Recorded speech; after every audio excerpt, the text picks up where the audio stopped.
Hey everyone, welcome back to another Roman Reacts. We are here today to watch ourselves another video for you. This one is a friend request had sent this to me. He recently sent this to me like many months ago. I just haven't been able to get to it because my busy schedule, doing a bunch of other work and things like that, and just recently been trying to get back into the swing of things. But I remember this one that I saved up that he had sent me.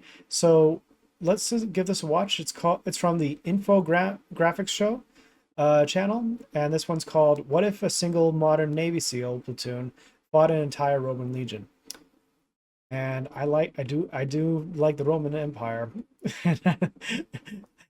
I played too many years of playing Total War Warhammer, Total War Rome, and doing all that. Anyway, I do apologize. I'm just ranting about past stuff. So Skippy Eye, Julia Eye, Broody Eye. Anyway, let's continue on with the show. Let's get into it. Okay. All right. So here we go. We got this all set up.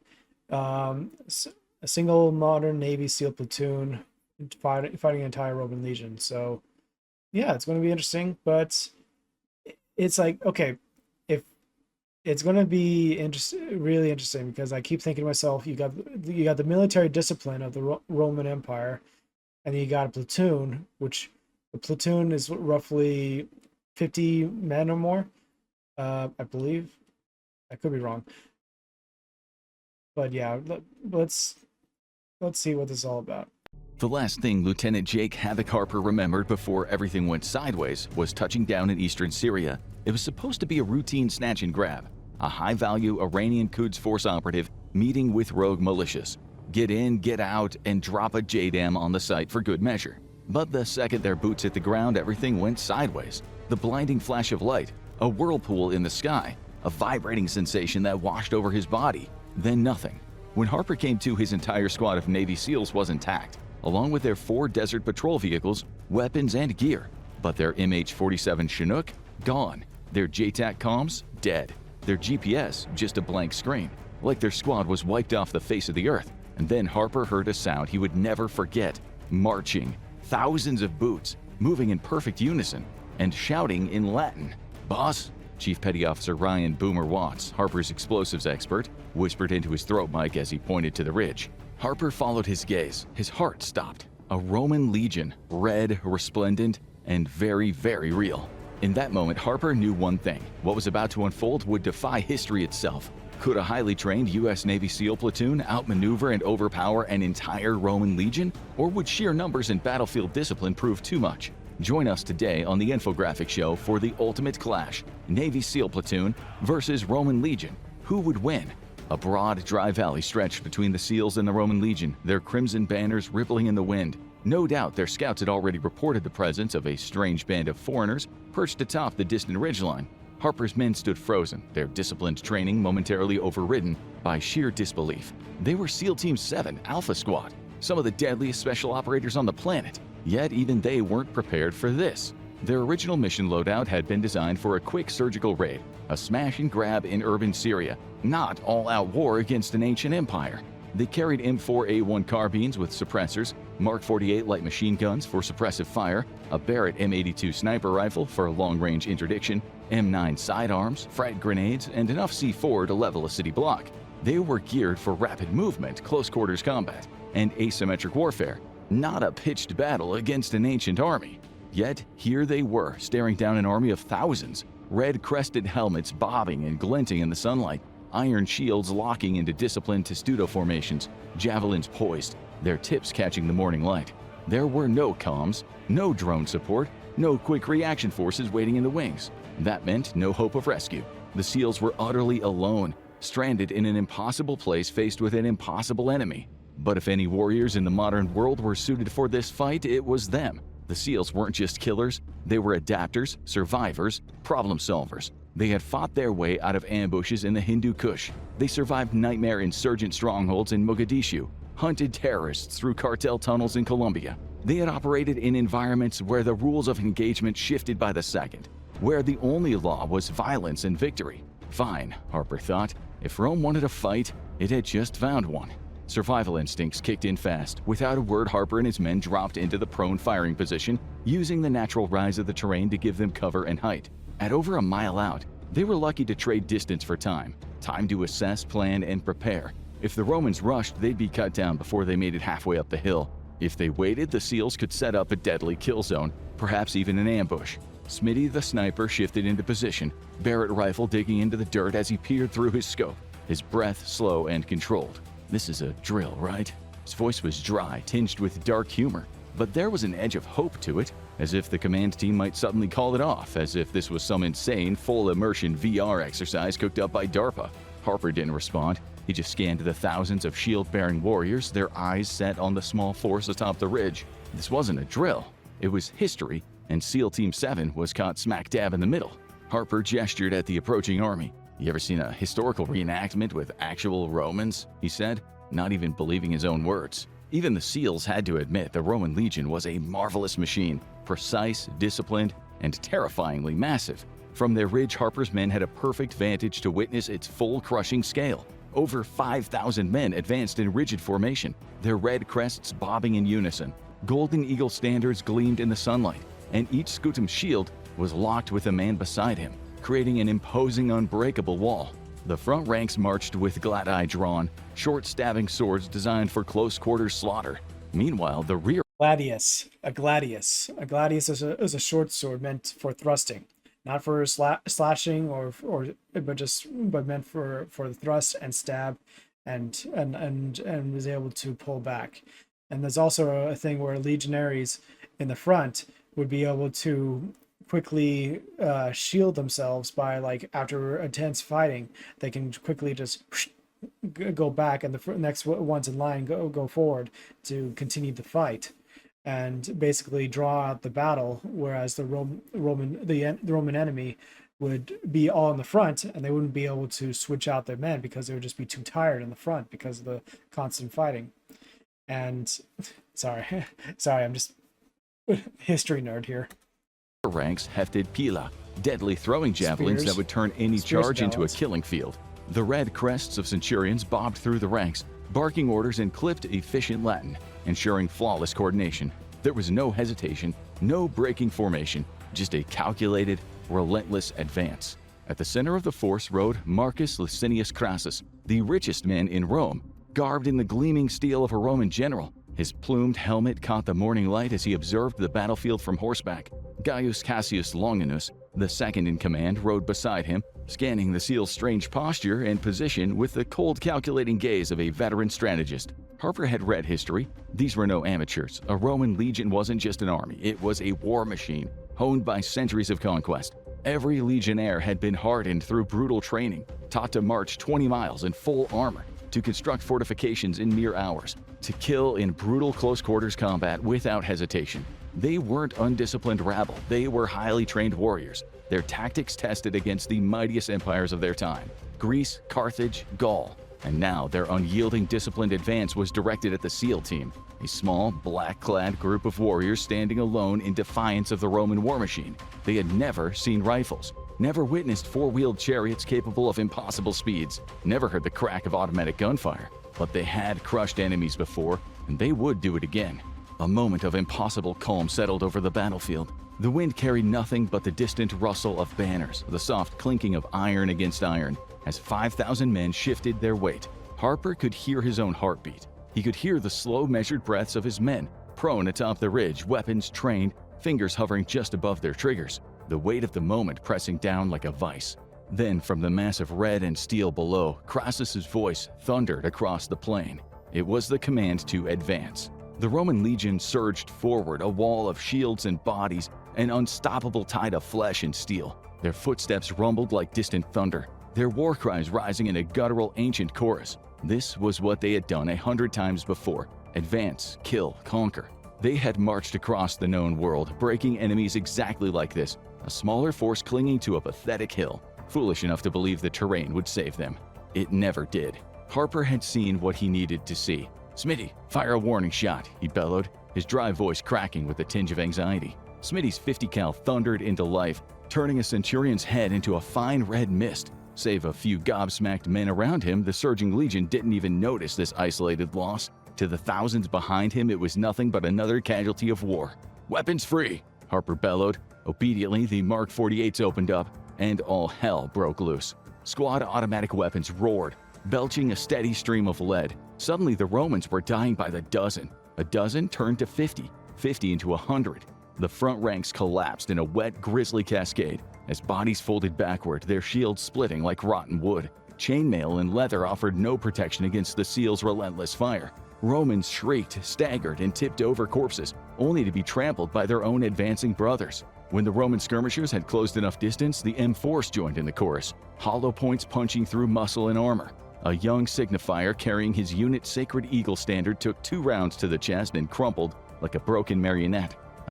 There's a very big thing too, where like certain armor, even with a shields are made out of a certain wooden material, and like this metal coating on the front, and it's able to, and there's like the little round piece you'll see right there.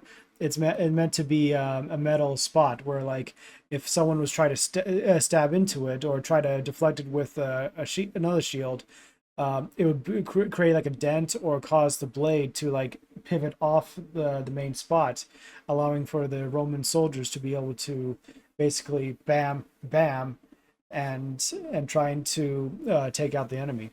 Another officer got hit in the leg, tumbling forward with a howl before being crushed beneath the stampede. For the first time in their history, Romans were fighting an enemy that could kill them from beyond the range of sight, and it terrified them. Some stumbled, eyes wide, looking to their gods, wondering if Jupiter himself had descended upon the ridge, punishing them with thunder and lightning.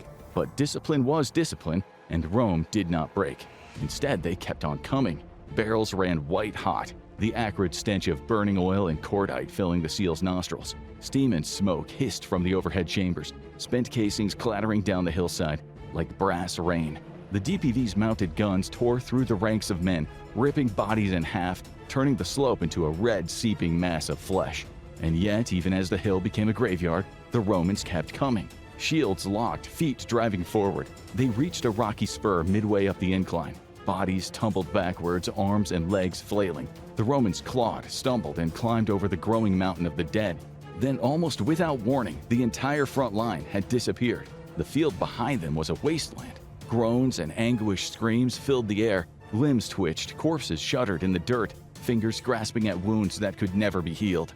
Harper's men slowed their fire, waiting to see if the Romans turned back. Smoke drifted up from their weapons, curling in the morning light. For a long, tense moment, nothing moved. The seals breathed heavily, wiping sweat from their brows, searching for signs of retreat, and then they heard it. The clink, the grind of iron, the sound of shields locking together. The 40% rule is a mantra every SEAL lives by. The idea that when your body screams for rest, when your mind begs you to stop, you're really only 40% spent. SEALs are trained to override pain, fear, and exhaustion, to push past their limits and keep fighting long after a normal man would quit. But as Harper watched the fresh Roman cohort step forward, shields locked, swords drawn, unflinching in the face of certain death, he realized something chilling. The Romans lived by that mantra too. These men had just watched hell unfold. They had seen their brothers fall, their front line obliterated by weapons beyond their comprehension, and yet they did not waver. They did not break. The Legion was just a fighting force. It was an organism, a machine built to endure beyond the limits of human suffering. Harper let out a slow breath, nodding to himself as he slapped a fresh mag into his M4. His men did the same, rolling their shoulders, flexing their fingers, preparing for round 2. The SEALs had never faced an enemy like this, and that made it the best fight of their lives. And with that, the Legion resumed their slow, inevitable march to the top of the hill.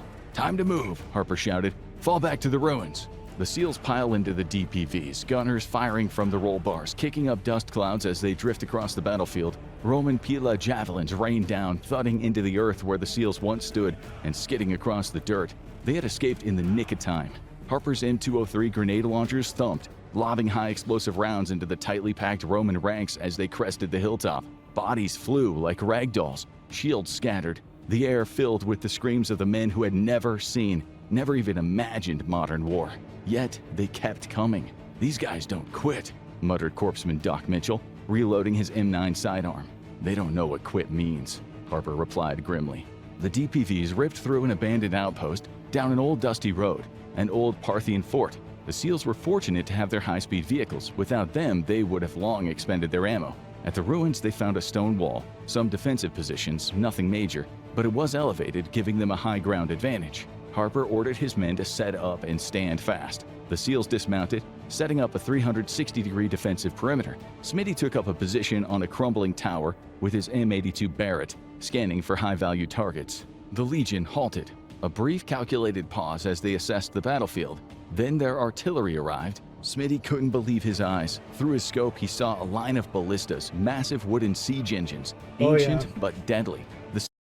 And if I recall correctly, the ballista was heavily used during the Battle of Alesia, where the Roman general Julius Caesar was able to build these two large fortifications, these two walls surrounding his entire legions around the entire city of Alesia. And when the army, outside relief army, tried to attack from the outside, and the army from in the center coming out to reach them to try to make a break for it, they used a ballista to great advantage. And like when some of them broke through the walls and like were having their scuttles, the close corridors that they had, they used the ballistas to great effect in basically ripping through the Gauls and really like putting fear into them when they were losing so many great in number. So. Same type he had masked for devastating effect in countless strategy games on his old PC, only this time he wasn't playing.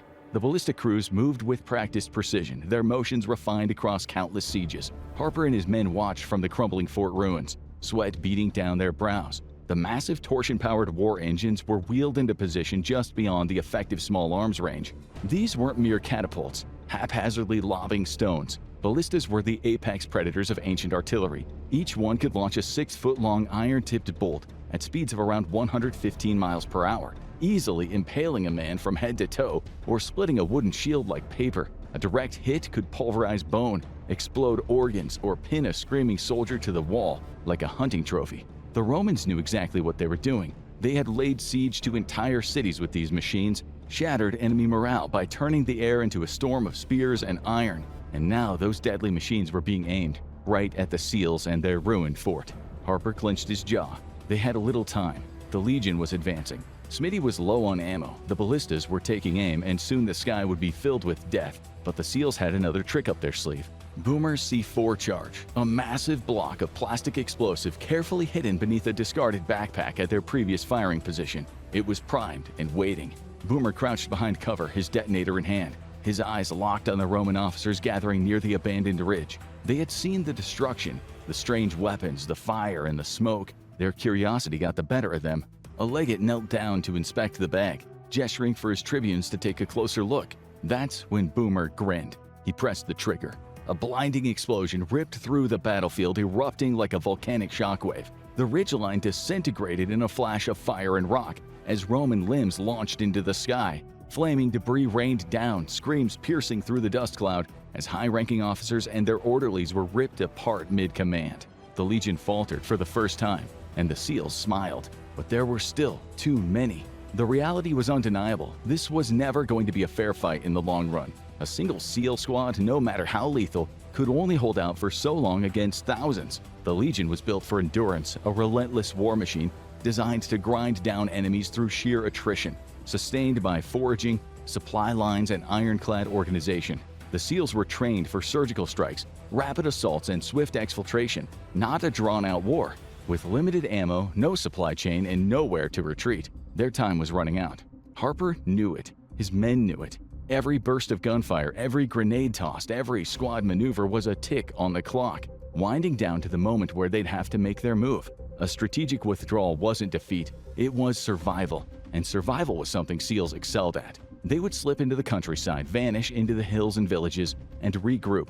It wouldn't be easy. They were strange men in a strange land. Once the Romans spread word of black-clad warriors wielding thundersticks, it would only be a matter of time before every soldier, every patrol, every citizen was watching for them. But Harper wasn't worried. They'd been ghosts before. They could be ghosts again.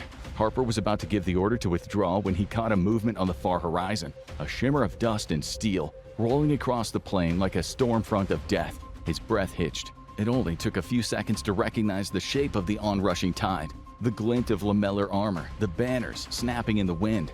The Parthians had arrived. The Roman formation was still reeling from the explosion that had eviscerated its core officers, confusion rippling through their ranks. That was when the first shockwave hit, a wall of thundering hooves, fully armed cataphracts crashing into the exposed Roman flank like a tidal wave of bronze. Spears snapped through chainmail, lances punched through men and out the other side. Horses trampled screaming soldiers under their iron-shod hooves. Then came the second wave. Parthian horse archers swept in, their composite bows snapping with deadly precision as they unleashed clouds of arrows into the chaos. The projectiles found their mark, piercing soft flesh through the gaps in Roman armor. The seals' mouths hung agape. They could hardly believe their luck. Harper watched as the battle shifted in real time. The legion had been distracted, drawn away, and broken by the seals' initial assault. In a cruel twist of fate, it had been his team that had unknowingly softened them up for the Parthians. It didn't matter. What mattered was opportunity. "Mount up, we're out of here," Harper yelled. His men didn't take convincing. The DPVs roared to life, kicking up great plumes of dust as the seals spun away from their fortified position. Using the chaos below to cover their retreat, Harper threw one last glance over his shoulder. The legion was collapsing, bodies strewn across the field. Romans fighting desperately to regroup as the Parthians pressed their advantage. And then the seals were gone, vanishing into the desert, their black-clad figures swallowed by the dunes, leaving nothing but scattered shell casings and smoldering wreckage in their wake. You ever think about what'll happen when historians find those Roman corpses full of 5.56? Harper laughed as the desert whipped his face. Boomer and Smitty grinned too. Guess we just gave some archaeologists a real bad day. Could the SEALs have won outright? No. A squad versus thousands is unsustainable. The Legion was built for endurance. The SEALs were built for rapid, precise engagements. Could the SEALs survive long term? Doubtful. Their presence would become a myth. Their faces immortalized in rumor. Rome's vast network of spies, scouts, and informants would hunt them down. Unlike the Parthians, American SEALs couldn't simply disappear into the crowd. In the end, the SEALs won the fight, but they couldn't win the war. A modern special operations team, no matter how lethal, is still bound by logistics. History belonged to the armies that could endure, resupply, and outlast. And Rome had plenty of time. Would modern firepower crush ancient strategy, or would the Legion adapt and overwhelm? Let us know in the comments. Now go check out What If a Squad of Navy SEALs Time Traveled to the Revolutionary War, or click on this video instead. All right.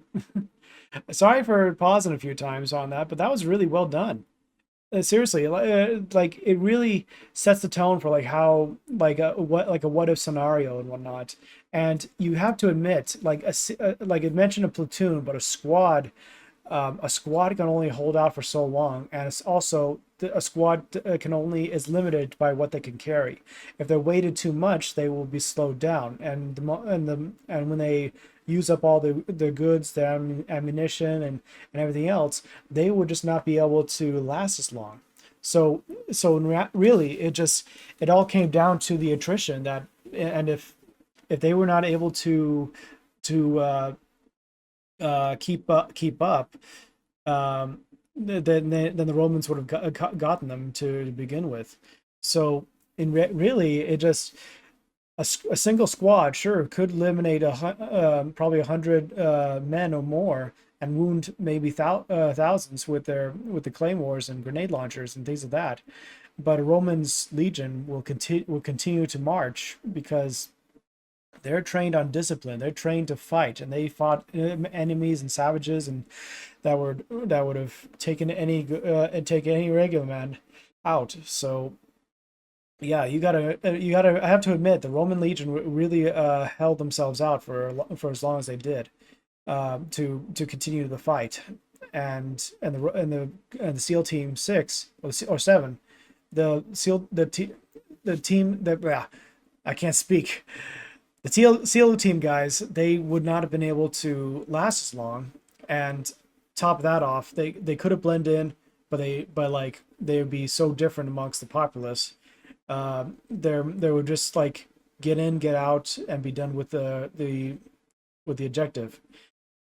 So yeah, I think if they ran out of ammo, and if the Parthians didn't show up, the Romans would have gotten them, and they would have lost in the end.